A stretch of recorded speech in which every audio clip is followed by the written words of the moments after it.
Okay, అందరికి నమస్కారం. ముందుగా సినిమాటోగ్రఫీ మినిస్టర్ దుర్గేష్ గారికి ధన్యవాదాలు. సో ఈరోజు వారు ఒక ప్రెస్ నోటు ఇచ్చారు. సో 9 days నుంచి జరుగుతున్న ఒక సిచ్యువేషన్ని వాళ్ళు ఈరోజు కన్క్లూడ్ చేయడం చాలా హ్యాపీగా ఉంది. సో ఇది సినిమా ఇండస్ట్రీ తరపున, తెలుగు సినిమా ఇండస్ట్రీ తరపున ఒక నిర్మాత, ఒక డిస్ట్రిబ్యూటర్, ఒక ప్రొడ్యూసర్గా ఒక దిల్ రాజు వారికి కృతజ్ఞతలు తెలియజేస్తున్నాం. సో సమస్య ఎక్కడో మొదలైంది. సో మినిస్టర్ గారు ఇచ్చిన స్టేట్మెంట్తో అన్నీ సద్దుమణిగిపోయాయి. సో మీడియా మిత్రులకు కూడా నా కోరిక అదే, ఆ కన్క్లూజన్ గురించే కొన్ని క్వశ్చన్స్కి కొన్ని ఆన్సర్స్ కావాలి కాబట్టి ఈరోజు నేను మిమ్మల్ని కలవడం జరుగుతుంది. దయచేసి దీంట్లో మిమ్మల్ని నేను కోరుకునేది ఎలాంటి కాంట్రవర్షియల్ పాయింట్స్ కానీ ఇక్కడ లేని మీరు అడుగుతూ అది డీవియేట్ అవ్వకుండా చూసుకోవాలని నా రిక్వెస్ట్ మీ అందరికీ. పోతే ఇది ఎక్కడ మొదలైందంటే April 19 east Godavari distributors, exhibitors అక్కడ ఒక మీటింగ్ చేసుకున్నారు. అప్పుడు ఆ మీటింగ్లో ఎగ్జిబిటర్స్ కోరుకోవడం జరిగింది, వాళ్ళకున్న ప్రాబ్లం చెప్తూ.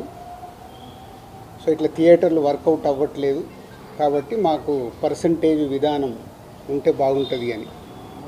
సో పోతే అందరికీ ఎన్నిసార్లు ఉన్నా నేను ఒకటే చెప్పేది, ఈరోజు ప్రతి సినిమా సంవత్సరంలో 150 సినిమాలు రిలీజ్ అవుతే 90 సినిమాలు అందరూ పర్సంటేజ్ విధానంలోనే ఆడుతున్నారు. కొన్ని సినిమాలే రెంట్ ఆర్ పర్సంటేజ్ అనే విధానంలో ఆడుతున్నారు. సో ఈ రెంట్ ఆర్ పర్సంటేజ్ విధానంలో ఆడుతున్న దగ్గరే ఎగ్జిబిటర్స్కి కొన్ని ఇబ్బందులు ఉన్నాయి. కాబట్టి వాళ్ళు అలా ఈస్ట్ గోదావరిలో April 19 డిస్ట్రిబ్యూటర్స్, ఎగ్జిబిటర్స్ మీటింగ్లో వాళ్ళు కోరుకోవడం జరిగింది. సో దానికి కొందరు అక్కడ డిస్ట్రిబ్యూటర్స్ యాక్సెప్ట్ చేయలేదు. అది మాకు హైదరాబాద్కి ఇలా నిర్మాతలకి అది కమ్యూనికేట్ అవుతే April 26 గిల్డ్ మీటింగ్ జరిగింది.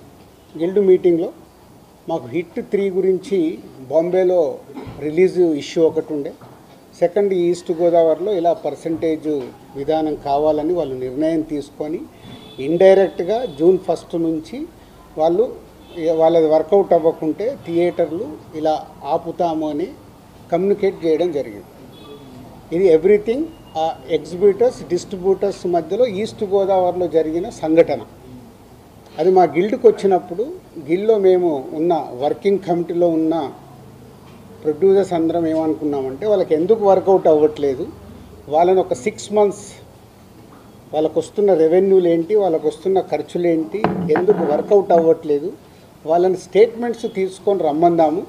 వచ్చినప్పుడు అది డిస్కషన్లోకి పెట్టి నిజంగా ఎగ్జిబిటర్స్కి, ఎందుకంటే మేము అన్ని టెరిటరీలో ఉన్నాం, ఎగ్జిబిటర్స్ కష్టాలు కూడా మాకు తెలుసు.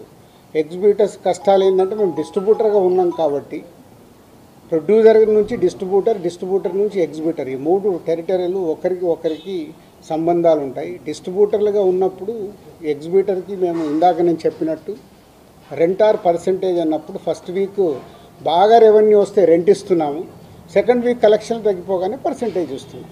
అది వాళ్ళకి కష్టమైనది, ఇది మా అందరికీ తెలుసు. దానికి సొల్యూషన్ మేము చాలా రోజులు అనుకుంటున్నాం కానీ ఉన్న పరిస్థితుల వల్ల ప్రొడ్యూసర్స్ కూడా హ్యాపీగా లేరు కాబట్టి ఆ సొల్యూషన్ రావట్లా. సో అలా April 26 గిల్డ్లో జరిగిన మీటింగ్ ద్వారా ఆ డిస్కషన్ అలా కంటిన్యూ అవుతే వాళ్ళని రమ్మని చెప్దామని అడగడం జరిగింది. సో ఇక్కడ అప్పుడు హరిహర వీరమల్లు అనే కళ్యాణ్ గారి సినిమా May 11 అనుకుంటాను ఒక రిలీజ్ డేట్ వాళ్ళు అనౌన్స్ చేసి మేలో ఉంది. సో తర్వాత అది షిఫ్ట్ అవ్వడము, టెక్నికల్ వాళ్ళ వర్క్ వల్లనో దేని వల్లనో షిఫ్ట్ అవ్వడం, అది షిఫ్ట్ అయ్యేది ఎప్పటికీ డేట్ ఇంకా లాక్ అవ్వలేదు అనుకుంటాను ఇన్ April 26 టైంలో. తర్వాత అలా ఈస్ట్ గోదావరి నుంచి స్టార్ట్ అయింది, ఇక్కడ నైజాంకు కూడా వచ్చింది, నైజాం సింగిల్ స్క్రీన్స్లో. సో నైజాంది ఒక క్లారిటీ కోసం మీరందరూ మళ్ళీ నోట్ చేసుకోండి, ఫ్యూచర్కు కూడా ఉపయోగపడుతుంది. నైజాంలో సింగిల్ స్క్రీన్స్ 370 థియేటర్లు ఉంటాయి. 370 సింగిల్ స్క్రీన్స్ తెలంగాణ స్టేట్ మొత్తంలో. అందులో ఎస్విసి సినిమాస్ అండ్ అదర్ మాకు రిలేటెడ్గా ఉన్న చారి గారు వాళ్ళని కలిపి మా దగ్గర ఉన్నాయి 30 థియేటర్లు. అవుట్ ఆఫ్ 370 థియేటర్లు 30 థియేటర్లు మా దగ్గర ఉన్నాయి. అలాగే ఏషియన్ సునీల్ అండ్ సురేష్ కంపెనీలో 90 థియేటర్లు ఉన్నాయి. 120 మా దగ్గర 30, వాళ్ళ దగ్గర 90. 250 థియేటర్లు ఓనర్స్ కానీ వాళ్ళకు సంబంధించిన వాళ్ళు కానీ నడుపుతున్నారు. అవుట్ ఆఫ్ 370 ఇది రేషియో. మీ మీడియా వాళ్ళకు నేను మళ్ళీ ఇది క్లారిటీ ఇస్తున్నాను. మళ్ళీ ఆ నలుగురు దాంతో ఆ సబ్జెక్టు తర్వాత వస్తాను. సో ఒక వ్యక్తుల మీద ఇండివిజువల్గా టార్గెట్ చేయడము, వెనకాల ఏముందో అర్థం చేసుకోకుండా మాట్లాడము, మీలాంటి వాళ్ళు కనీసం ఇలాంటి క్వశ్చన్స్ వచ్చినప్పుడు అండర్లైన్ చేసుకోండి. మీరు మాట్లాడేటప్పుడు ఎవరో ఎక్కడి నుంచో ఫోన్ ఇన్ తీసుకుంటారు. నాకు ఎవరో లింక్ పంపితే జీ న్యూస్ ఉన్నారు ఎవరైనా ఇక్కడ? జీ న్యూస్లో చూసా ఇందాక ఎవరో పంపిస్తే. ఆ టాపిక్ సంబంధం లేదు కానీ అది కూడా తీస్తా. అక్కడేదో టాపిక్లో జరుగుతుంటే మళ్ళీ వస్తాను మెయిన్ పాయింట్కి. టాపిక్లో జరుగుతుంటే మొదటి రోజు గేమ్ చేంజర్ సినిమా పైరసీ వచ్చింది. అది నిర్మాతకి నష్టం, నిర్మాత ద్వారా డిస్ట్రిబ్యూటర్కి నష్టం, డిస్ట్రిబ్యూటర్ ద్వారా ఎగ్జిబ్యూటర్కి నష్టం. అక్కడ ఒక ఎక్స్ నిర్మాత అంటున్నాడు, ఆ నిర్మాతనే ఇది పైరసీ చేసి ఉండొచ్చు. అంటే ఎంత నీచం! ఒక ప్యాషనెటిక్ ప్రొడ్యూసర్ అని నా సినిమాని నేను కాపాడుకోవడానికి ఫైట్ చేస్తాను అంటే ఎంత దిగజారిపోతున్నారు వాళ్ళు. మీడియాలకు రావడానికా, మీడియా వాళ్ళు ఇచ్చే ఇంపార్టెంట్ కోసమా? అది అవసరం లేని టాపిక్. పైరసీ మీద మేము ఫైట్ చేస్తాం కానీ ఎవడన్నా ఇన్ హౌస్ మన ఇంట్లో మనిషిని మనం చంపుకోవాలని ఎవడన్నా మనిషి అనుకుంటాడా? ఏ కుటుంబంలో ఎవరన్నా అనుకుంటారా? అంత నీచంగా బిహేవ్ చేస్తున్నారు కొందరు. అది పక్కన పెడాలి. సో ఈ పర్సంటేజ్ విధానం తెలంగాణకు వచ్చినప్పుడు తెలంగాణ ఎగ్జిబిటర్స్ న్యాచురల్గా సార్ ఈస్ట్ గోదావరిలో అది అంటున్నారంట, ఇలా తెలంగాణలో కూడా మేము అన్ని థియేటర్లు మూత పడుతున్నాయి, మాకు ఏదో ఒక సొల్యూషన్ కావాలి అని శిరీష్ గారిని అడగడం జరిగింది. ఎవరు ఆ 270 థియేటర్లు? ఎందుకు 30 ఏళ్ళ నుంచి వాళ్ళు మాతో వ్యాపారం చేస్తున్నారు. 98 నుంచి ఆ ఎగ్జిబిటర్స్కి మాకు 28 ఏళ్ళ నుంచి ఒక నడుస్తుంది, ఆ రిలేషన్ నడుస్తుంది. వాళ్ళు అడిగినప్పుడు ఈస్ట్ గోదావరికి ఇలా జరుగుతుంది అన్నప్పుడు శిరీష్ గారు నా నోటీస్లో తీసుకొచ్చారు. ఇలా నువ్వు ఛాంబర్ ప్రెసిడెంట్గా ఉన్నప్పుడు ఛాంబర్లో జరిగిన లాస్ట్ ఇయర్ నేను ఛాంబర్ ప్రెసిడెంట్, మీ అందరికీ తెలిసిందే. ఛాంబర్లో నువ్వు అన్నావంట ఎగ్జిబిటర్స్కి కూడా ఏదైనా కష్టాలు ఉన్నప్పుడు డెఫినెట్గా గవర్నమెంట్స్తో కూడా మాట్లాడి సాల్వ్ చేస్తామని వాళ్ళు ఈ పాయింట్ అడుగుతున్నారు. ఈస్ట్ గోదావరిలో అడుగుతున్నారు. What will do? ఎగ్జిబిటర్స్కి ఏం కావాలో అడగడంలో తప్పులేదు. వాళ్ళకు ఉన్న ప్రాబ్లమ్స్ ఏంటి వాళ్ళని చేసుకొని కమ్యూనికేట్ చేయమనండి. ఎవరికి? ఛాంబర్కి కమ్యూనికేట్ చేస్తే అప్పుడు ఛాంబర్ నుంచి ప్రొడ్యూసర్స్కి లేదా గవర్నమెంట్కి ఈ టాపిక్ వెళ్తుంది. బికాజ్ ఐఎమ్ ఎఫ్డీసీ చైర్మన్ కాబట్టి ఆ ఉద్దేశంలో వాళ్ళు ఈ రూట్లో రావడం జరిగింది. అది అయిపోయింది. సో నేను నా వెకేషన్ కోసం నేను హాలిడే వెళ్ళాను. వాళ్ళు మే 18 ఒక మీటింగ్ అనుకున్నారు ఎగ్జిబిటర్స్, ఏపీ తెలంగాణ ఎగ్జిబిటర్స్ అందరు. ఆ రోజు ఆ మీటింగ్ అయిపోయే టయానికి నేను లాస్ట్కి ఒక 15 నిమిషాల గురించి వెళ్ళాను. సో మళ్ళీ అది మీ మీడియా మిత్రులకు కూడా చాలా అవసరం ఇది. ఎందుకంటే ఆ టాపిక్ జూన్ 1 థియేటర్లు బంద్ అనేది ఫస్ట్ వేసింది మీరు. లోపల జరిగింది ఏంటి, వాళ్ళు అడిగింది ఏంటి మీకు క్లారిటీ లేదు. ఎవరో ఫోన్ ద్వారా చెప్పింది అది మట్టుకే మీరు మీ స్ట్రోలింగ్లు కానీ మీ బ్రేకింగ్ న్యూస్లు కానీ మీరేశారు. అంటే యాక్చువల్ లోపల ఏం జరిగింది, వాళ్ళు ఏం అడిగారు, వాళ్ళు ఛాంబర్కి ఏమి ఇచ్చారు, మీకు క్లారిటీ లేదు. వాళ్ళు అక్కడ నేను వెళ్ళి మాట్లాడిన తర్వాత సార్ మేము ఇలా అనుకుంటున్నాం, మాకు ఈ పర్సంటేజ్ విధానం కావాలి, ఈ రెంటార్ పర్సంటేజ్ అనేది ఉంది, ఆ కొన్ని సినిమాలకే 90% సినిమాలు మేము పర్సంటేజ్లో ఆడుతున్నాము, సో కొన్ని సినిమాలకి ఇలా ఉంది, మాకు కావాలి అని అడుగుతున్నాం. సరే, దాంట్లో వాళ్ళ పర్సంటేజ్ విధానంలో కూడా రాయొద్దు అని చెప్పా. ఎందుకు? అది ప్రొడ్యూసర్స్, అక్కడ డిస్ట్రిబ్యూటర్స్ కంఫర్ట్గా లేరు, ప్రొడ్యూసర్స్ కంఫర్ట్గా లేరు. సో మీ కోరిక, మీ రిక్వెస్ట్ ఏదైతుందో మీరు ప్రొడ్యూసర్స్కు చెప్పండి. డెఫినెట్గా ప్రొడ్యూసర్స్ మీటింగ్ అయినప్పుడు వాళ్ళు మీ గురించి ఆలోచించి ఎలా దీన్ని సాల్వ్ చేయాలనేది ప్రయత్నం చేసి తొందరలోనే చేస్తాము. అక్కడ కొందరు సార్ మేము ఇది కాకుంటే జూన్ 1 నుంచి మేము థియేటర్లు క్లోజ్ చేస్తాం, అది తప్పు. మీరు అలాంటి స్టేట్మెంట్లు కానీ అలాంటివి అడిగితే ఎదుటి వాళ్ళకు హర్టింగ్గా ఉంటుంది, ఆ టాపిక్ వద్దు.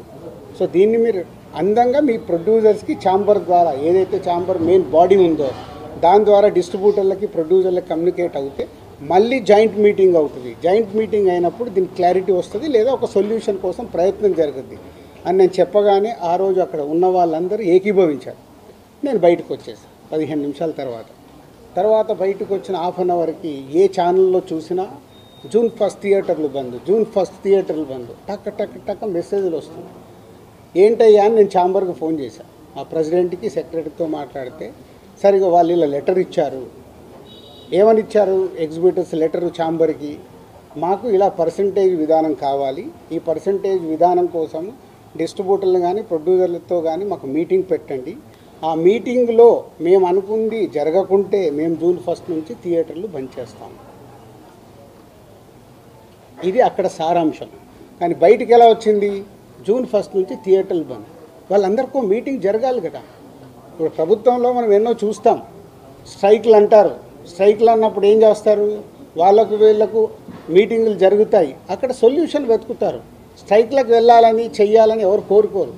ఇది కూడా అలాంటిదే. కానీ అలా బేస్ లేకుండా జూన్ 1 థియేటర్లు బంద్ అనేది బయటికి స్ప్రెడ్ చేశారు. అక్కడ ఎగ్జిబిటర్స్ కానీ ఛాంబర్ కానీ ముందుకొచ్చి ఖండించకపోవడం తప్పు. సో ఎవరి దారిన వాళ్ళు, అంటే మా సినిమా ఇండస్ట్రీలో మీ అందరికి తెలిసిందే, ఎవరి దారి వారిదే. మన అరవింద్ గారు ప్రెస్ మీట్ చేశాడు, ఈరోజు నేను చేశాను. మేమందరం కూర్చొని కదా ప్రెస్ మీట్ చేయాలి.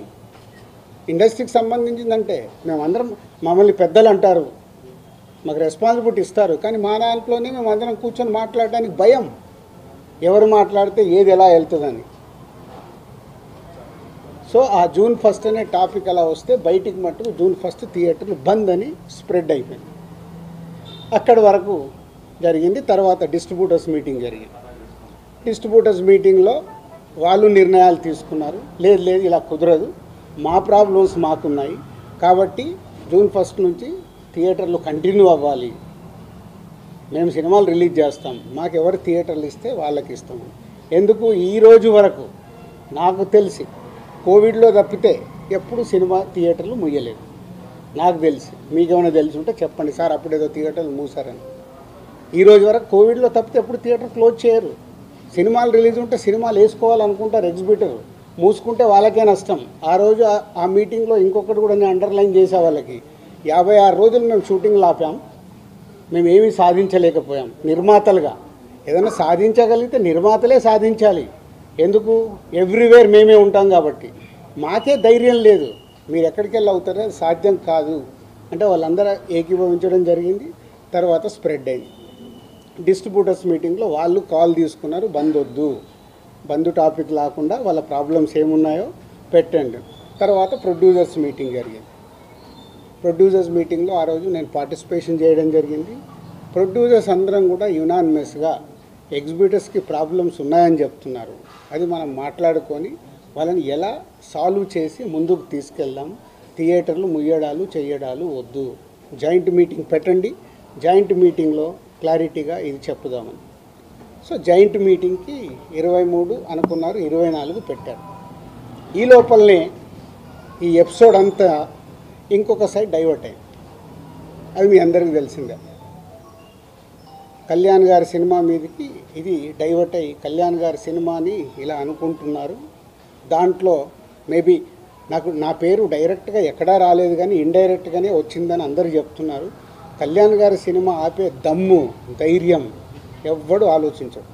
ఎందుకంటే ఫస్ట్ థియేటర్లు బేసిక్గా ముయ్యరు. ఈ రోజు వరకు థియేటర్లు ముయ్యడం అనేది నా 30 ఏళ్ళ సర్వీస్లో నేను చూడలే. షూటింగ్లు ఆపుకున్నాం, ఎందుకు? మా బాధలు ఉన్నప్పుడు ఆపుకొని ఏదైనా సాల్వ్ చేసుకోవటానికి. కానీ థియేటర్లు ముయ్యడం అనేది ఈ రోజు వరకు జరగల. అది ఎపిసోడ్ కాస్త కళ్యాణ్ గారి సినిమా మీదకి తీసుకెళ్లారు. గవర్నమెంట్స్ కూడా అలాంటిదే కమ్యూనికేట్ చేశారు మధ్యలో. సో ఎవరి అడ్వాంటేజ్లు ఏమున్నాయో ఇక్కడ తెలియదు. అడ్వాంటేజ్లు ఉన్న వాళ్ళు భయంతోనో భక్తితోనో కమ్యూనికేషన్ రాంగ్గా కమ్యూనికేట్ అయింది. సో అప్పుడు దుర్గేష్ గారు మినిస్టర్ నాతో మాట్లాడడం జరిగింది. ఆ రోజు కూడా నేను చెప్పాను, సార్ థియేటర్లు ముయ్యరు, అది జరిగింది, జాయింట్ మీటింగ్ ఉంది, ఈ జాయింట్ మీటింగ్లో క్లారిటీ వచ్చేస్తుంది. జాయింట్ మీటింగ్తో అందరూ యునానిమస్గా ఒప్పేసుకొని క్లోజ్ చేశారు. బట్ ఈ లోపలనే గవర్నమెంట్ సైడ్ నుంచి గవర్నమెంట్కి వెళ్ళిన కమ్యూనికేషన్ వల్ల థియేటర్లు ఇట్లా కళ్యాణ్ గారి సినిమాని ఇలా టార్గెట్ చేస్తున్నారు, ఇలా అనేది ఒక రాంగ్ కమ్యూనికేషన్ అని నేను అనుకుంటున్నాను.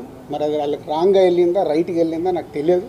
But my point of views wrong కమ్యూనికేషన్తో కళ్యాణ్ గారి సినిమా మీదకి తీసుకెళ్ళారు. మే 30 అప్పటికే భైరవం అనౌన్స్ అయింది. జూన్ 5 కమల్ హాసన్ గారి సినిమా అనౌన్స్ అయింది. జూన్ 12 కళ్యాణ్ గారి సినిమా ఉంది.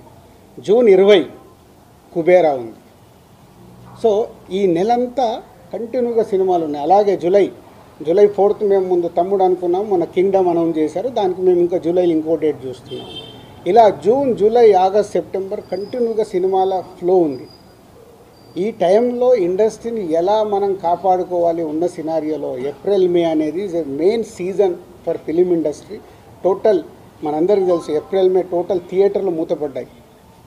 మేబీ సినిమాలు సరైన సినిమాల్ని మనం ఆడియన్స్కి ఇవ్వక, ఐపీఎల్ వల్ల ఏ కారణం చేతైనా ఏప్రిల్ మే అనే కీ సీజన్, సినిమా ఇండస్ట్రీకి కీ సీజన్, సినిమాలు లేక మూతపడుతూ ఉన్నాయి థియేటర్లు. ఇవన్నిటికీ పరిణామాలు ఎక్కడి నుంచి ఎక్కడికి వెళ్ళాయి, అసలు లోపల ఏముంది, బయటికి వచ్చింది ఏంటి? మన శాస్త్రం ఉంది. చిన్నప్పుడు సార్ నేను పాము చూశాను ఒక ఆయన అంటాడు, పక్క ఆయన వెళ్ళి అరే ఆడికి పాము కాదు పడిగిప్పిందట అంటాడు. ఇంకొక ఆయన మూడో మనిషి దగ్గరికి వెళ్ళి పడిగిప్పడం మీద బాబు కాటేయడానికి కూడా వచ్చిందట అంటాడు. యాక్చువల్ మొదట ఆయన చూసింది పామునే, పడగైంది, పడగకెళ్ళి కాటు. అంటే ముగ్గురు మనుషుల్లో ఎంత కమ్యూనికేషన్లో వెళ్తుంది. లోపల థియేటర్ వాళ్ళు ఈస్ట్ గోదావరిలో మొదలైంది. ఇప్పుడు ఆ ఈస్ట్ గోదావరి మొదలైన ఆయన మొన్న ఒక దాంట్లో ఇంటర్వ్యూ కూడా ఇచ్చాడు. ఆ వ్యక్తి ఇంటర్వ్యూ కూడా ఇచ్చాడు, ఏం జరుగుతుంది ఏంటి ఇండస్ట్రీలు అని. ఆ వ్యక్తి ఇప్పుడు తీసుకొచ్చి దాన్ని మొత్తము తెలంగాణకి కనెక్ట్ చేసేసాడు. ఏప్రిల్ 19 ఈస్ట్ గోదావరిలో ఆయన అధ్యక్షతన మీటింగ్ జరిగితే అది ఎక్కడికి తీసుకొచ్చారు. సో ఇది టోటల్ ఎపిసోడ్. దీనికి ముందుగా నేను అందుకే దుర్గేష్ గారికి ముందు థ్యాంక్ చెప్పింది ఏంటంటే 9 రోజుల్లో ఎక్కడెక్కడో వెళ్తుంది. ఎందుకంటే సినిమా వాళ్ళకి 2 ప్రభుత్వాలు చాలా ఇంపార్టెంట్. ఇక్కడ కూడా నన్ను సీఎం రేవంత్ రెడ్డి గారు ఎఫ్డీసీ చైర్మన్గా పెట్టడానికి రీజనే అది. నేను చాలా బిజీగా ఉన్నంటే లేదు ప్రభుత్వానికి గవర్నమెంట్కి మధ్యలో నీలాంటి వాళ్ళు ఉంటే ఏ సమస్యలు ఉన్నా ఈజీగా కమ్యూనికేషన్ అవుతే సాల్వ్ అవుతుందని. అలాగే ఏపీలో మనం చూసాం.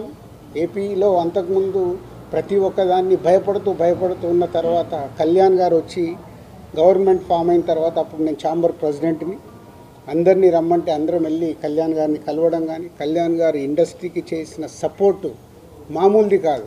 ఆ రోజు మీకు టికెట్ రేట్లు కావాలన్నా, మీకేం కావాలన్నా ఈజీగా తీసుకెళ్ళండి అని. ఇప్పుడు కళ్యాణ్ గారు చెప్పిన తర్వాత ప్రతి ప్రొడ్యూసర్ ఏం చేస్తున్నాడు, ఏదో మన పక్కింటికి వెళ్ళినట్లు వెళ్ళి టికెట్ రేట్లు తెచ్చుకుంటున్నాడు. ఎవరికే కష్టం లేదు, వెళ్ళడం, ఒక అప్లికేషన్ పెట్టడం, ఫోన్లో మాట్లాడుకోవడం, టికెట్ రేట్లు తెచ్చుకోవడం. అంతకు మించి ప్రొడ్యూసర్లు అందరం యూనిట్గా వెళ్దాము, గవర్నమెంట్ని కలుద్దాము, మా ఛాంబర్ నుంచి అందరము వెళ్దాము, ఎవరికి ఉండదు. మాకు ఆ వారం కష్టం వస్తుంది కాబట్టి, ఫ్రైడే మా సినిమా రిలీజ్ ఉంటుంది కాబట్టి ఆ వారం ముందు మేము మేలుకుంటాం. అరే మన సినిమా రిలీజ్ అవుతుంది, మనకు ఆ రాష్ట్రంలో ఈ రాష్ట్రంలో టికెట్ రేట్లు కావాలని పరిగెత్తుతాం. బట్ అందరం కలిసి యూనిటీగా ఉన్న ప్రాబ్లమ్ని కూర్చొని సాల్వ్ చేద్దాం అని ఆలోచించేది మా దాంట్లో తక్కువ. సరే నెక్స్ట్, ఇది టోటల్ ఎపిసోడ్ మీకు అర్థమైంది.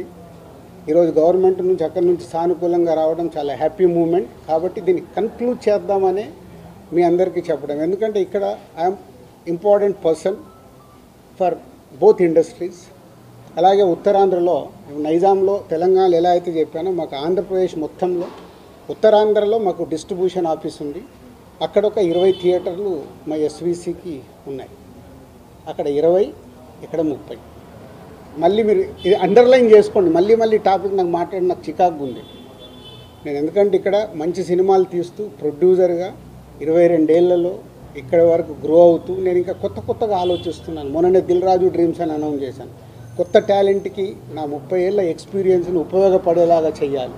అలాగే ఒక అనే ఒక కొత్త టెక్నాలజీ వస్తుంది, దాని ద్వారా ఇండస్ట్రీకి కొత్తగా వచ్చే వాళ్ళకి ఉపయోగపడాలి. నా థాట్స్ ఇవి.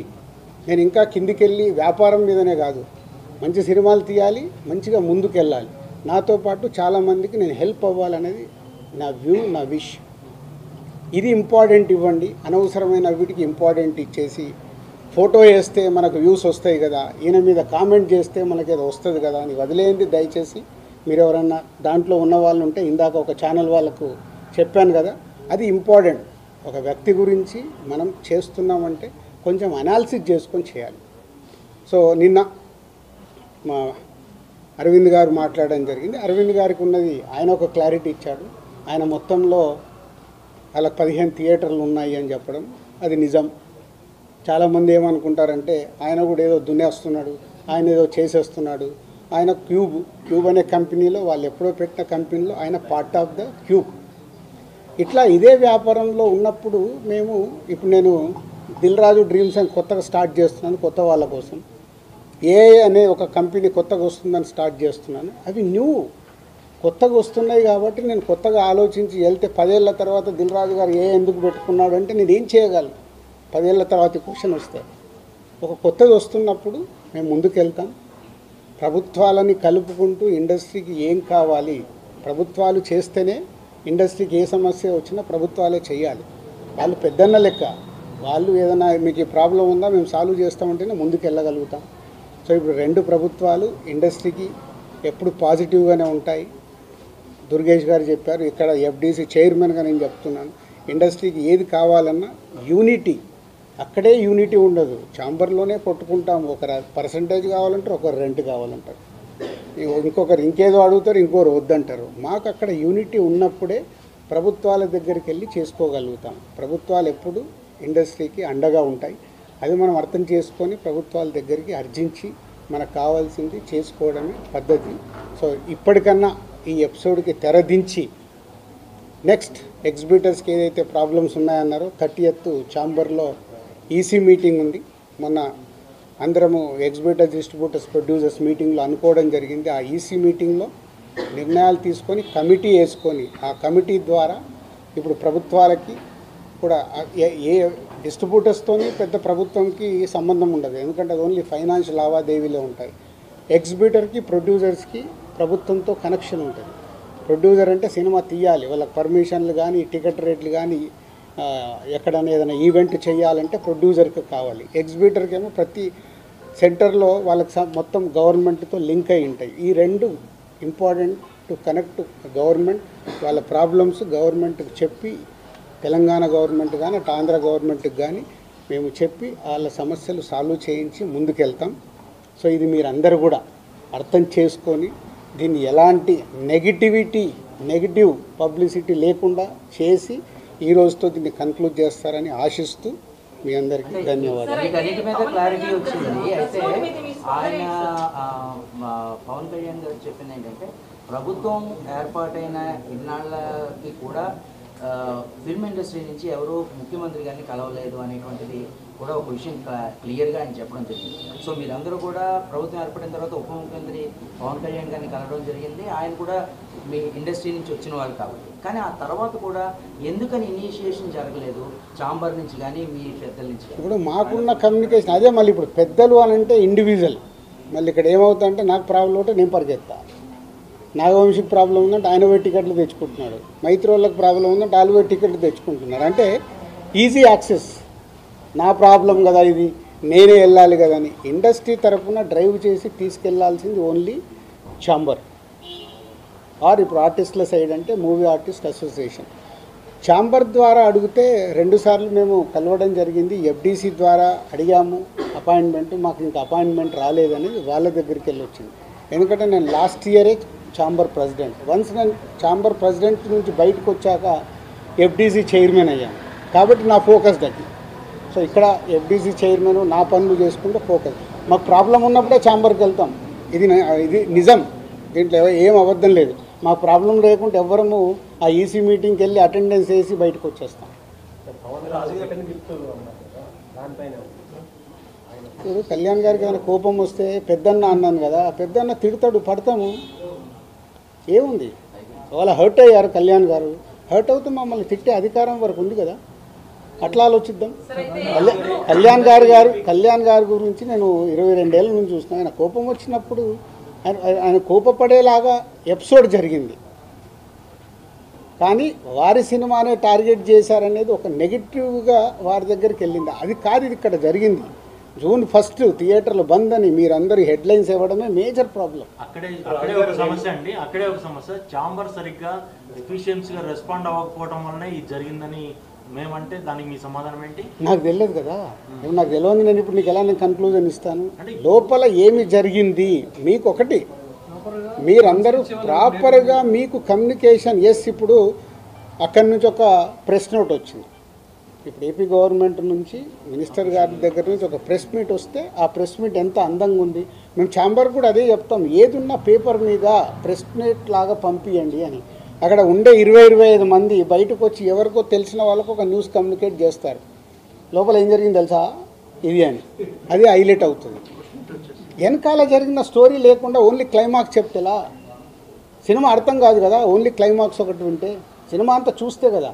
నేను అందుకే లోపల ఉన్నాను కాబట్టి చెప్తున్నాను. ఇది చెప్పడానికే ఈరోజు నేను ప్రెస్ మీట్ పెట్టింది. లోపల ఏం జరిగింది, ఈ ఎపిసోడ్ ఎలా స్టార్ట్ అయింది, ఎవరి దాళ్ళు భుజాలు తడుముకుంటున్నారు, నాకెందుకు థియేటర్లు బంద్ లేదు అని ఛాంబర్ వెంటనే ప్రతిస్పందించిన ఇంతవరకు నేను అదే కదా చెప్పా ముందు. అంటే అక్కడ ఎగ్జిబిటర్స్ ఒకలాగా ఉన్నారు, ప్రొడ్యూసర్స్ ఒకలాగా ఉన్నారు, డిస్ట్రిబ్యూటర్స్ ఒకలాగా ఉన్నారు. ఛాంబర్ ఏం చూస్తుంది, ఛాంబర్కి అక్కడ లెటర్లో క్లియర్గా ఉంది, కమ్యూనికేషన్ ఈజ్ ఇంపార్టెంట్. వాళ్ళు చేసుంటే ఇవి చర్చలు జరుగుతున్నాయి, చర్చలు ఫలించకుంటే ఇది అండర్లైన్, చర్చలు ఫలించకుంటే వాళ్ళు థియేటర్లు మూసుకుంటామంటున్నారు. ఇది ఎక్కడుంది? June 1 థియేటర్లు బంద్, June 1 థియేటర్లు బంద్, June 1 ఇదే. రాజుగారు రెండు డౌట్స్ అండి. ఇండస్ట్రీలో మాట్లాడుకుని 2 క్వశ్చన్లు అడుగుతారు, మీరు మీకు ఇబ్బంది రాకపోతే అడగండి. ఉపయోగపడేది ఉంటే అడగండి, కాంట్రవర్షియల్ పాయింట్స్ అడగకండి. లేదండి, ఏంటంటే సెక్టార్ చైర్మన్ రాంప్రసాద్ గారి చేత మీటింగ్ పెట్టించింది దిల్ రాజు గారే అని చెప్పి ఒకటి. రెండోదేమో రెండో మీటింగ్ జరగగానే శిరీష్ గారు బయటకు వచ్చి ఇక్కడ ఏదన్నా మాట్లాడుకోనివ్వండి, బట్ June 1 నుంచి బంద్ ఉంటుంది, అది తెలంగాణ మాట, సునీల్ గారి మాట, సురేష్ మాట ఒకటే అని అన్నట్టు ఈ 2 ప్రచారంలో ఇండస్ట్రీలో ప్రొడ్యూసర్లో మాట్లాడుకుంటున్నారో డిస్ట్రిబ్యూటర్లో మాట్లాడుతున్నారు. నేను ఇందాక చెప్తున్నా కదా, ప్రచారం అని అంటున్నారు, ప్రచారంలో నిజం ఎంత ఉంది, ఉందో లేదో మీరు చెప్పండి. ఎవరికి తెలుసు అది నిజం ఉందా లేదా అనేది ఎవరికి తెలియదు కదా.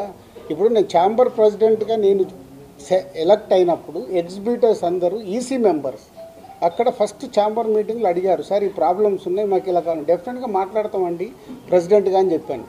వాళ్ళ అధికారంతో మాట్లాడారు, అంతేగాని దిల్ రాజు గారు చెప్తే నేను ఎవరిని చెప్పడానికి కాదు సార్. ఇప్పుడు సినిమా ఇండస్ట్రీకి సుప్రీం బాడీ ఛాంబర్. ఎస్, నిన్న ప్రెస్ మీట్లో అరవింద్ గారు కూడా గిల్డ్ వల్ల ఎక్కువ నిర్మాతల మేలు జరుగుతుందని కామెంట్ చేశారు. దీనివల్ల అది రాంగ్గా వెళ్ళే ప్రమాదం ఉంది కదండి. అంటే ఒక సుప్రీం బాడీస్ అనే వాటిని అన్నింటిని పక్కన పెట్టి గిల్డ్ వల్లే న్యాయం జరుగుతుంది అనేది ఇండస్ట్రీలో అంత సీనియర్ ప్రొడ్యూసర్ అలా కామెంట్ అంటే ఇప్పుడు గిల్డ్ ఎందుకు ఏర్పడింది, ఎందుకు? సినిమాలు నిర్మించే వాళ్ళు 10 నుంచి 20 మందే యాక్టివ్గా ఉండేవాళ్ళు ఉన్నారు. కాబట్టి మనం కౌన్సిల్లో మాట్లాడినా, అందరిట్లో ఛాంబర్లో మాట్లాడినా వీటికి మాకు సాల్వేషన్ రాదని గిల్డ్ అనేది ప్రారంభించడం జరిగింది. ఆ యాక్టివ్గా ఉన్న ప్రొడ్యూసర్స్, అక్కడ వర్కింగ్ కమిటీ అనేది ఒకటి, యాక్టివ్ ప్రొడ్యూసర్స్ ఒకటి, 2 గిల్డ్లో 2 కమిటీలు ఉన్నాయి. ప్రొడ్యూసర్స్కి సంబంధించినవి మట్టుకే అక్కడ మాట్లాడతారు. కాబట్టి అరవింద్ గారు ఆ సెన్స్లో అని ఉంటారు. But ultimate final government approach కావాలన్నా, ఫెడరేషన్తో మాట్లాడాలన్నా, ఏదైనా main body is a chamber. Sir but ఇప్పుడు ఈ ఇష్యూ మీద గిల్డ్లో కూడా ఏకాభిప్రాయం లేదు కదా సార్? ఎక్కడ ఉండదు, కాదు ఇక్కడే కాదండి, సినిమా ఇండస్ట్రీలోనే ఏకాభిప్రాయం ఉండదు. గిల్డ్ ఏంటి, ప్రొడ్యూసర్ల మధ్యలో ఉందా, డిస్ట్రిబ్యూటర్ల మధ్యలో ఉందా, ఎగ్జిబిటర్స్ మధ్యలో ఉందా? అంటే మీతో చాలా లాంగ్ ట్రావెల్ ఉన్న ప్రొడ్యూసర్స్ కూడా ఇప్పుడు ఈ విషయంలో డిఫర్ అయ్యారు కదా. అదే అవుతారు అంటున్నా. ఇప్పుడు నేను ఖచ్చితంగా నాకు పర్సంటేజే కావాలి, వాళ్ళకి హెల్ప్ చేద్దామని నేను అంటే వాళ్ళు ఏ అపోహలో ఉన్నారు, అదే అపోహలో ఉన్న రాజుగారు ఎటుంటారు. గోడ మీద పిల్లిలాగా ఎందుకు చూడడం? డైరెక్ట్ నాతో వచ్చి మాట్లాడవచ్చు కదా. నిన్న పవన్ కళ్యాణ్ గారి యాంకర్లో కూడా ఒక్క నిమిషం కాదు సార్, నిన్న యాక్టివ్ ఉన్న ప్రొడ్యూసర్లే మిమ్మల్ని టార్గెట్ చేసి మిమ్మల్ని కార్నర్ చేశారనిపిస్తుంది కాదు సార్, ఇప్పుడు యాక్టివ్ కూడా ప్రొడ్యూసర్లే మిమ్మల్ని కార్నర్ చేయడానికి ఏదో ఇష్యూ తీసుకొచ్చినా. అరే మీకు టోటల్ ఎపిసోడ్ అర్థమవుతుంది కదా, మీ అందరికి అర్థమవుతుంది. మీలో నాకు తెలిసి మీరు అందరు జర్నలిస్ట్ మేధావులు. టోటల్ ఎపిసోడ్ మీకు క్లియర్గా అరటి పండు ఒలిసినట్టు ఓపెన్ చేశా.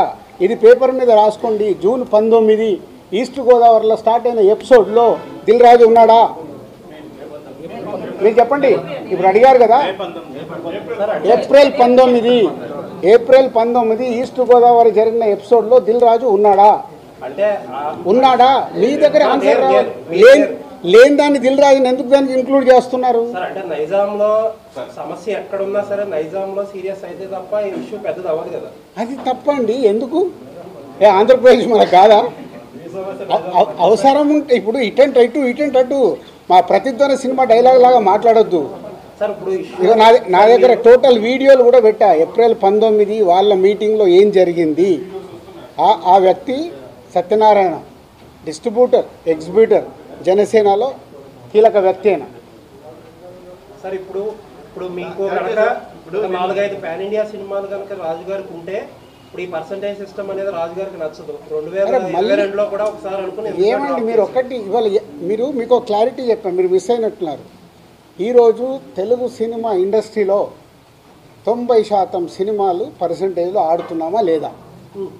ఆడుతున్నాం. ఇప్పుడు ఆ పెద్ద సినిమాల గురించే కదా సార్ ప్రాబ్లం. పెద్ద సినిమాలు కూడా ప్రాబ్లం లేదు. పెద్ద సినిమాలు కూడా ఎగ్జిబ్యూటర్ రెడీగా ఉన్నారు. సార్ మాకు రెంట్ కావాలా, మీరు రెంట్లు వేసుకోండి పెద్ద సినిమా, మళ్ళీ దాంట్లో పర్సంటేజ్కి షిఫ్ట్ చేయకండి. పర్సంటేజ్కి షిఫ్ట్ చేయడం వల్ల రెండో వారం మాకు రెంట్ రావట్లేదు. ఎగ్జాంపుల్ మొదటి వారం 20 లక్షలు మీకు ప్రొడ్యూసర్కు డిస్ట్రిబ్యూటర్కి షేర్ వస్తే రెండో వారం 5 లక్షల గ్రాస్ అవుతే మాకు 2 లక్షలే వస్తుంది. మాకు అది వర్కౌట్ అవ్వట్లేదు. మరి ఇంకా బంద్ ఎందుకు చేద్దాం అనుకుంటున్నారు సార్? వర్కౌట్ అవ్వట్లేదు. ఆల్రెడీ పర్సంటేజ్ 90% సినిమాలకు ఉంది. పెద్ద సినిమాలకు మిగతా 10% మాకు వర్కౌట్ అవుతున్నప్పుడు ఇంక బంద్ ఎందుకు? సో రెంట్ ఆర్ పర్సంటేజ్ మీరు పాయింట్ మర్చిపోకండి. అక్కడ మొదటి వారము రెంట్లో వేసి రెండో వారము సినిమాని పర్సంటేజ్ వేస్తున్నారు కాబట్టి మాకు వర్కౌట్ అవ్వట్లేదు. ఆర్ రెంట్, మీకు రెంట్ కావాలిస్తే పెద్ద సినిమాలు కూడా రెంట్లోనే వేసుకోండి, వాళ్ళు సిద్ధంగా ఉన్నారు. ఆర్ అన్ని సినిమాల్లాగా పర్సంటేజ్ చేయండి. అంటే కమ్యూనికేషన్ వెరీ బ్యాడ్. ఇది పర్సంటేజ్ విధానంకు వెళ్ళాలి అనేది ఒక పాయింట్. ఒక నిమిషం. రెండో పాయింట్ వాళ్ళ పాయింట్ ఆఫ్ వ్యూ మాట్లాడతాం. తమిళనాడు పర్సంటేజ్, తమిళనాడులో వాళ్ళ సొంత సినిమా అక్కడ పర్సంటేజ్లో ఆడి తెలుగు స్టేట్స్కి వచ్చే వరకు వాళ్ళకి రెంటల్లో వేసిస్తున్నాం. కర్ణాటక పర్సంటేజ్, కేజీఎఫ్ కానీ కాంతారా కానీ వాళ్ళు అక్కడ పర్సంటేజ్లో ఆడుతూ ఇక్కడ రెంటల్లో వేసిస్తున్నాం. నార్త్ ఇండియా మొత్తం పర్సంటేజ్. యానిమల్ సినిమా మేము డిస్ట్రిబ్యూట్ చేశాము, ఇక్కడ రెంటల్లో వేపించి ఇచ్చాము. ఓవర్సీస్ అంతా పర్సంటేజ్. మన సినిమా ఆడుతున్న ప్రపంచమంతా పర్సంటేజే ఉంది. ఒక మన తెలుగు స్టేట్స్ మట్టుకే ఆ మొదటి వారము ఆ కొన్ని సినిమాలు రెంటల్లో ఆడుతున్నాం. దానికి వాళ్ళు ఇప్పటికీ రెడీ అంటున్నారు. దాన్ని ప్రొడ్యూసర్స్ వాళ్ళు మాట్లాడుకొని సాల్వ్ చేస్తే సొల్యూషన్ వచ్చేసినట్టే. పర్సంటేజ్లో కావాల్సి పర్సంటేజ్లో వేసుకోండి మీ సినిమా రిలీజ్ కంటే ముందు. లేదు మీరు రెంటల్, మీకు రెవెన్యూ ఎక్కువ కావాలి, రెండో వారం కూడా మాకు రెంటల్లోనే ఆడండి అనేదే వాళ్ళ రిక్వెస్ట్. దీన్ని భూతద్దంలో ఎలా చూపిస్తున్నారు మీకు అర్థమైందా? మీరు అడిగిన క్వశ్చన్ క్లారిటీగా రేపు రాయండి. మీరు దీన్ని భూతద్దంలో ఎలా చూపిస్తున్నారు? ప్రపంచమంతా ఇదే తెలుగు సినిమా, పక్క స్టేట్ సినిమాలు ఇక్కడికి వస్తే వాళ్ళందరికీ పర్సంటేజ్లు, వాళ్ళ సినిమాలకి అన్ని సినిమాలకి ఇక్కడ రెంటల్లో వేసిస్తున్నాం. సార్ అంటే నైజాంలో ఇప్పుడు మీకు అదర్ సైడ్ ఇంకొక పెద్ద కంపెనీ వచ్చింది. ఆ కంపెనీ వచ్చినా సరే రాజుగారే కావాలి, మాకు రాజుగారే ఇంపార్టెంట్ అనుకున్న కంపెనీలు కూడా దీన్ని వ్యతిరేకిస్తున్నాయి కదా. దాన్ని ఏమంటారు? వ్యతిరేకం నేను మాట్లాడలే. ఇంకా ఇప్పుడు నాగవంశీ ఉన్నాడు, వేరే వాళ్ళు ఎందుకు? Sitara we have is a very good association. నాగవంశీకి ప్రాబ్లం చెప్తే నాగవంశీ ఇప్పుడు ఏమన్నాడు, ఈ ప్రాబ్లం అయిపోగానే సార్ ఎగ్జిబ్యూటర్స్కున్న ప్రాబ్లం ఏంటి మీరు డిస్ట్రిబ్యూటర్గా ఎక్స్ప్లెయిన్ చేయండి, మనం సాల్వ్ చేద్దాం. ఈ ప్రాబ్లం అర్థమయ్యేలాగా చెప్పేవాడు కావాలి కదా. ఎంతమంది ఓపికలు ఉన్నాయి? ఇప్పుడు మీతో 40 నిమిషాలు అనుకుంటా కూర్చొని డీటెయిల్గా ఎక్స్ప్లెయిన్ చేస్తున్నాం. ఎక్స్ప్లెయిన్ చేస్తే మీకు అర్థమవుతుంది. ఎందుకంటే నాకు చాలామంది మిత్రులు ఉన్నారు, నాకు ఫోన్లు చేస్తున్నారు, సార్ మీరు ఏదో ఒకటి రియాక్ట్ అవ్వండి, మీ మీదకి వస్తుంది. నా మీదకి ఎందుకండి? నేను వేరే లెవెల్కి వెళ్ళిపోయాను, నేను ఇంకా కింద లేను. నేను దిల్ రాజు డ్రీమ్స్ అని కొత్తోళ్ళతో ఎలా పనిచేయాలి, లార్విన్ ఏఐతో నేను ఇంటర్నేషనల్కి ఎలా చేయాలి, ఒక ఇంటర్నేషనల్ కంపెనీతో ఇప్పుడు టైప్ చేసాం, ఒక సినిమా చేస్తున్నాం. ఇప్పుడు ఆయన వెళ్ళాడు, నేను ఆ లెవెల్లో ఆలోచిస్తున్నాను, ఇంకెక్కడే ఉండదలుచుకోలేను. నెక్స్ట్ తమ్ముడే లేదు, నేను వేరే లెవెల్కి వెళ్ళిపోయాను. ఏదైనా అనుకోండి అంటే నా thinking I want is a new.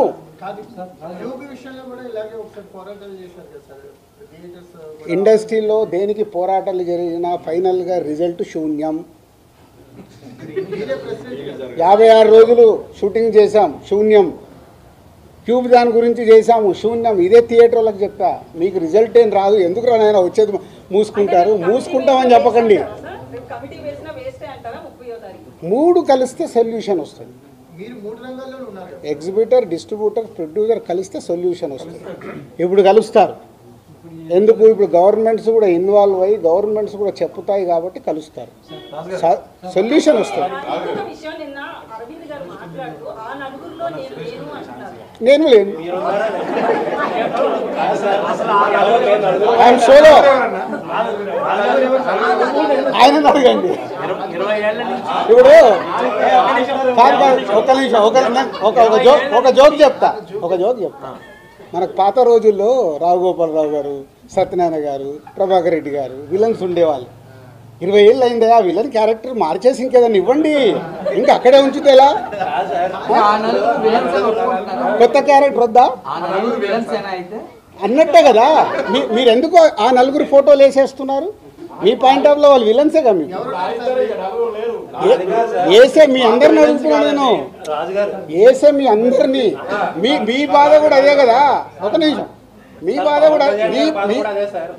కూడా అదే. ఆ 4 ఫోటోలు లేకుంటే మీకు ఎవడు చూడడు, మీ బాధ మీది.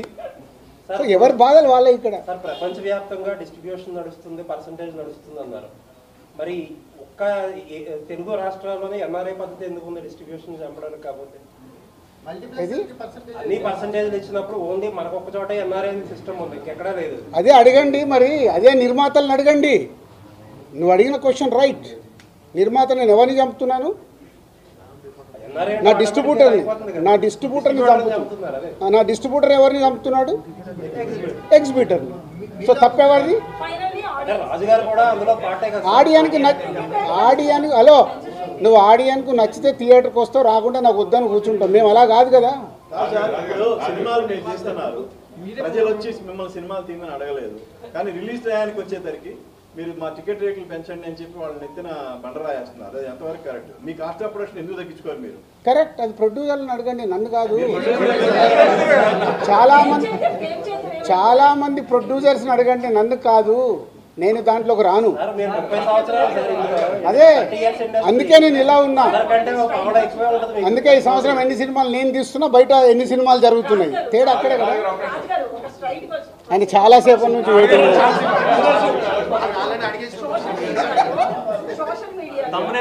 వ్యక్తిగతంగా కంపెనీలు ఏవైతే కార్పొరేట్ కంపెనీలు ఉన్నాయో అవన్నీ ప్రభుత్వానికి అనుకూలంగా ఉండవు, ఎవరి పని వాళ్ళు చేసుకుంటారు. కానీ ఫిల్మ్ ఇండస్ట్రీ దగ్గరికి వచ్చేటప్పటికి మమ్మల్ని కలవలేదని వీళ్ళు అంటారు, లేదా తెలంగాణ గవర్నమెంట్ అయినా ఏపీ ప్రభుత్వం అయినా కూడా అదే విమర్శలు చేస్తున్నారు, మమ్మల్ని వచ్చి ఇండస్ట్రీ కలవలేదు అని.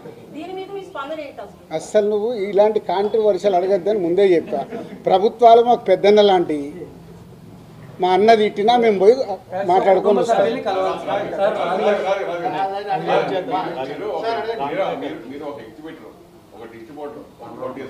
ఈ ముగ్గురు మధ్యన ఇప్పుడు సమస్య మొత్తం అంటే మీరు ప్రొడ్యూసర్ లబ్ధి పొందేవాడు, మళ్ళీ డిస్ట్రిబ్యూటర్ గా లబ్ధి పొందకపోవచ్చు, అలాగే ఎగ్జిక్యూటివ్ లబ్ధి పొందే అలా జరగచ్చు కదా.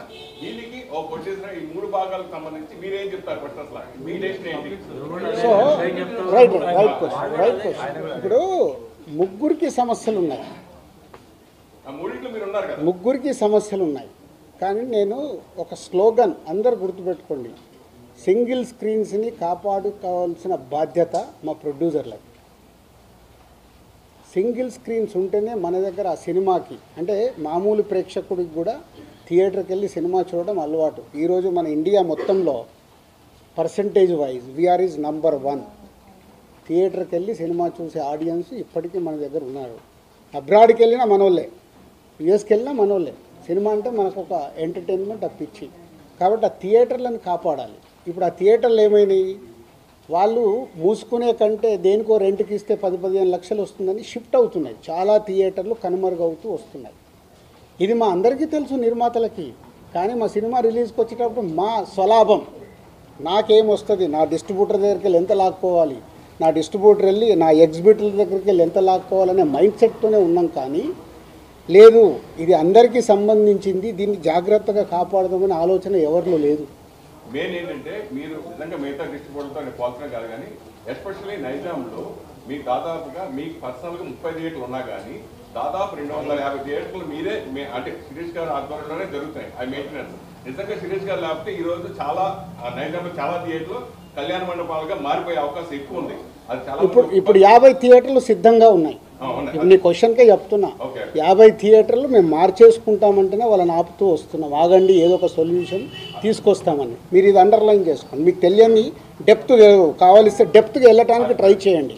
నాకు దీని మీద అవగాహన దీని మీద ప్రెసెంట్ అంటే first week suppose Sriramulu theatre తీసుకున్నాం, దానికి 4 లక్షలు రెంట్.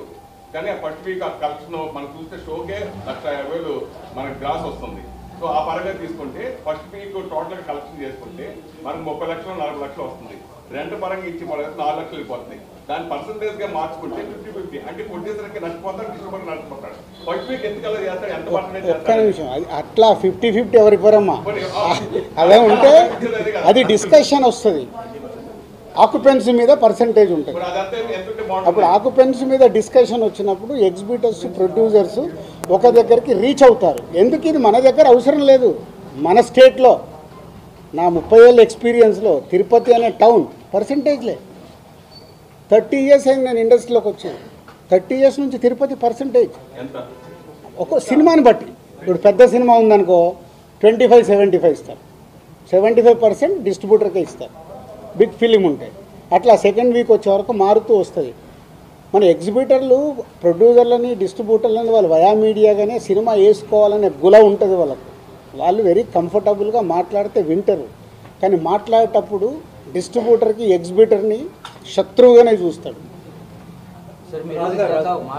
ప్రొడ్యూసరు డిస్ట్రిబ్యూటర్కి నా సినిమా అమ్మేటప్పుడు అరే పక్కోడు కోటి ఇస్తుంటారా, వీటి దగ్గర 1,10,000 ఎట్లా చూసుకుందాం, ఇదే మా ఆలోచన. నా సినిమా 1 కోటి వస్తుందా, 2 కోట్లు వస్తుందా, వస్తే నేను ఎలా తెచ్చుకుందామని కాదు, ముందు నేను సేఫ్ అయిపోవాలి, ఎంత సేఫ్ అవ్వాలి అనే ఆలోచనలతోనే ఇవి సమస్యలు. చాలా కాలం నుంచి, చాలా సంవత్సరాల నుంచి థియేటర్స్ నష్టాల్లో నడుస్తున్నాయి అనే మాట ఎక్కువ వింటాం. నష్టాల్లో నడుస్తున్నాయని కాదు, వర్కౌట్ అవ్వట్లేదు. అంటే వర్కౌట్ అవ్వట్లేదు. కోవిడ్ తర్వాత ఇంకా ఎక్కువైంది. కోవిడ్ తర్వాతే మారిపోయింది. అయినా సరే ఈ రోజు మార్కెట్ లో ఒక థియేటర్ లీజ్కి ఇస్తే ఎందుకు ఇంకా లీజ్ ఎందుకు నష్టానికి ఎందుకు వ్యాపారం చేస్తున్నారు మీరు కానీ ఇంకొకరు కానీ ఇంకొకరు? నష్టానికి కాదండి. ఇప్పుడు వాళ్ళు ఏంటి, థియేటర్ వాళ్ళు 250 సింగిల్ స్క్రీన్స్ ఉన్నాయి. ఓకే, వాడు నడవకుంటేనే కదా సార్ నాతో అవ్వట్లేదు నేను మూసుకోవాలా, మీలాంటి వాళ్ళు ఎవరన్నా గ్రూప్లో నడుపుతారా? ఒకటి అందరు ఒక క్వశ్చన్ వేసుకోండి. 10 ఏళ్ళు అయింది, 10 ఇయర్స్ వెనకకెళ్ళి చూడండి. ఏపీలో, తెలంగాణలో ఎక్కడన్నా ఒక సింగిల్ స్క్రీన్ థియేటర్ కట్టారా? ఎందుకు కట్టట్లేదు? ఎందుకు కట్టట్లేదు? అందుకే వర్కౌట్ అవ్వట్లేదనే కదా. మళ్ళీ మీ అందరికి తెలిసింది ఒకటే, నా బ్యాలెన్స్ షీట్ ఇస్తా, మీరు వస్తే నా కంపెనీలో బ్యాలెన్స్ షీట్ ఉంటుంది, 5 ఏళ్ళది బ్యాలెన్స్ షీట్ తీసుకొని చూడండి, ఏమవుతుందో తెలుస్తుంది. ఇందాక అన్నాను కదా, పాము పడగే కాటు, అది ఫార్ములా. ఇప్పుడు ఉన్నవి లీజ్ చేశారు, 15 ఏళ్ళు మేము గ్రౌండ్ లీజ్ చేసి చేస్తున్నాము, మధ్యలో వదిలేయలేం కదా. మొన్న అరవింద్ గారు అన్నారు, ఏమన్నారు నిన్న అరవింద్ గారు మాట్లాడినా అన్నీ మాట్లాడుతున్నారు మీరు, నేను చూసా వీడియో. 15 థియేటర్లు ఉన్నాయి, అవి అయిపోగానే నేను వదిలేస్తున్నానని. మరి లాభం ఉంటే ఆయన ఎందుకు వదులుతాడు? ఎందుకు వదులుతాడు? మీరు అనుకున్నట్టు లాభమే ఉంటే వదిలేడు కదా. ఏషియన్ గీత నిజామాబాద్ లో డిస్ట్రిక్ట్ ఒక థియేటర్ ఉంది, అది ఎవరిది? అరవింద్ గారు పాట ఉంది. 15 థియేటర్లు అదొకటి. ట్రిపుల్ అది ఎప్పటిదో అంటున్నది, 15 ఏళ్ళు అయిపోయింది. అది ఓనర్గా వాళ్ళ ట్రిపులే. ఇప్పుడు మీరు అందరూ మళ్ళీ చెప్తున్నా, ఏ తప్పు దొరుకుతుందా దాన్ని ఎలా హైలైట్ చేద్దామా కాదు, బి గో ప్రాక్టికల్. అసలు ఏం ప్రాబ్లం ఉంది, ఆ ప్రాబ్లంకి ఉపయోగపడతారా ట్రై చేయండి, ప్రాబ్లంని చెడగొట్టడం కాదు. నేను ఓపెన్ ఛాలెంజ్, ఓపెన్గా ఉన్నా, సినిమా ఇండస్ట్రీకి ఇది ఉపయోగపడుతుంది సార్ అంటే మీతో నడవటానికి నేను సిద్ధంగా ఉన్నా. మీలో ఎంతమంది నిజాయితీగా నడవటానికి ఉన్నారు? ఓటీటీ అనేటువంటిది దానివల్ల ఓటీటీకి తొందరగా సినిమాలు ఇచ్చేయడం వల్లే థియేటర్స్ అంతగా నడవట్లేదు అనేటువంటిది ఇది ఎవరు కాదనలేనిది. ఎంచేదంటే సినిమా రిలీజ్ అయిన 1 వీక్లో కూడా ఓటీటీలో సినిమా అది ఒక్క రీజన్ కాదు మిస్టర్ ఫనీ, అది ఒక్క రీజన్ కాదు. అలా ఉంటే మరి అలా ఉంటే కోర్టు ఆడకూడదు, అలా ఉంటే మ్యాడ్ ఆడకూడదు. సంక్రాంతికి వస్తున్నాము, ఆడుతూనే ఉంది, ఓటీటీలు ఆడింది, టీవీలు ఆడింది, థియేటర్లు ఆడుతుంది. ఎందుకు ఆడింది 3 ప్లేస్లలో? Reason not only 1 point, we have 5-6 points. Multiple problems ఉన్నాయి. థియేటర్కి ఆడియన్ని రాకుండా మన కలెక్షన్స్ తగ్గటానికి, ఫుట్ఫాల్ తగ్గటానికి మల్టిపుల్ ప్రాబ్లమ్స్ ఉన్నాయి. ఆ మల్టిపుల్ ప్రాబ్లమ్స్ మీద మీరు నిజంగా తెలివైన వాళ్ళు ముందుకొచ్చి మీడియా నుంచి దాని మీద పెట్టుకొని ప్రాబ్లమ్స్ ఉన్నాయి, ఫుట్ఫాల్ పెంచడానికి ఏం చేయాలనే దానికి ఒక ఉద్యమం స్టార్ట్ చేయండి. ఇంకా ఇండస్ట్రీకి మీరు అందరూ ఉపయోగపడిన వాళ్ళు అవుతారు. ఇది కాదు టికెట్ రేట్లు ఒకటైతే మంచి సినిమాలు రావట్లేదు అనేది. అదే ఛాంబర్ ఏం చేస్తుంది అబ్బా? నేను సినిమా తీస్తే ఛాంబర్కి ఏం సమయం, నా డబ్బు నాది. సినిమా మొదలు పెట్టేటప్పుడు నేను తోపు సినిమా తీస్తున్నానే మొదలు పెడతా. ఆక్యుపెన్సీ పెరగాలంటే అవన్నీ జరగాలి కదా. సో మీ అందరికి ఒక రిక్వెస్ట్, నిజంగా ఇవన్నీ వదిలేద్దాం. మన ప్రేక్షకుల్ని థియేటర్కి తీసుకురావడానికి మనం అందరం కలిసి ఏం చేద్దాం, ఒక రూట్ మ్యాప్ వేయండి, నేను ముందు నిలబడతా. దానికి మల్టిపుల్ ఇష్యూస్ ఉన్నాయి. ఆ ఇష్యూస్ మీద మనం ఫైట్ చేసి మనందరం, ఎందుకంటే మీరు సినిమా వల్ల ఏళ్ళ నుంచి బ్రతుకుతున్నారు, మేము సినిమా వల్లనే బతుకుతున్నాం కదా. దానికోసం సినిమా కోసం ఫైట్ చేద్దాం, ఇండివిజువల్ కాదు.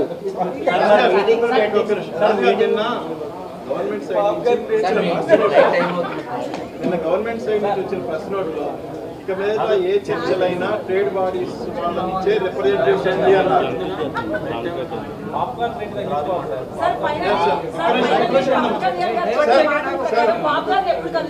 నిన్న ప్రభుత్వం సైడ్ నుంచి వచ్చిన ప్రెస్ నోట్లో ఇక మీద ఏదైనా ట్రేడ్ బాడీస్ నుంచే రిప్రజెంటేటివ్ రండి అన్నారు, ఇండివిజువల్స్ వద్దు అన్నారు. బట్ నిన్న అరవింద్ గారు ఇచ్చిన స్టేట్మెంట్ ప్రకారం చూస్తే గిల్డ్ని హైలైట్ చేయబోయారు ఆయన. సో అది ఎంతవరకు కరెక్ట్? గిల్డ్ కూడా ట్రేడ్ బాడీ, ప్రొడ్యూసర్స్ గిల్డ్, అది ట్రేడ్ బాడీ. అంటే ఇప్పుడు మీకు ఛాంబర్కి ఉన్న పవర్స్ లేవు. గిల్డ్ అంటే నిర్మాతలు అందరం మేము కలిపి చేసుకున్నది. ఇప్పుడు మీరు మొన్న ఒక మీ అసోసియేషన్స్ పెట్టుకున్నారు కదా, రకరకాల అసోసియేషన్స్ ఉన్నాయి కదా మీకు, స్టిల్ ఫోటోగ్రాఫర్లది, కెమెరా వాళ్ళది, ఇవన్నీ మీదేంది మీ యూనిటీ కదా.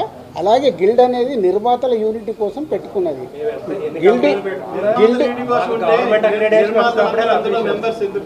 అందరు మెంబర్స్ కాదు అక్కడ.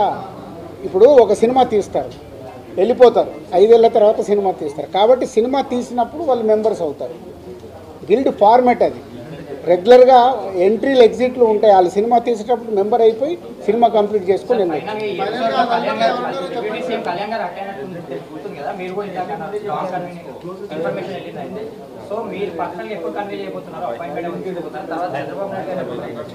గవర్నమెంట్ని కలవటానికి ఛాంబర్ ద్వారా వాళ్ళు అపాయింట్మెంట్ తీసుకొని వెళ్ళాలి, వాళ్ళు ఫార్వర్డ్ అయ్యి వెళ్ళాలి. ఇక్కడ తెలంగాణ గవర్నమెంట్ని కలుస్తా అంటే నేను ఆల్రెడీ ఇంతకుముందు కల్పించాను, ఎప్పుడైనా నేను రెడీ. అలాగే అక్కడికి నేను ప్రొడ్యూసర్గా, డిస్ట్రిబ్యూటర్గా, ఎగ్జిబ్యూటర్గా నేను రెడీగా ఉంటాను. ఛాంబర్ ద్వారా వెళ్ళటానికి ఇమీడియట్లీ మూవ్ చేసి వెళ్తాం, కలుస్తాం. Very good, thank you brother. June 14th. Thank you.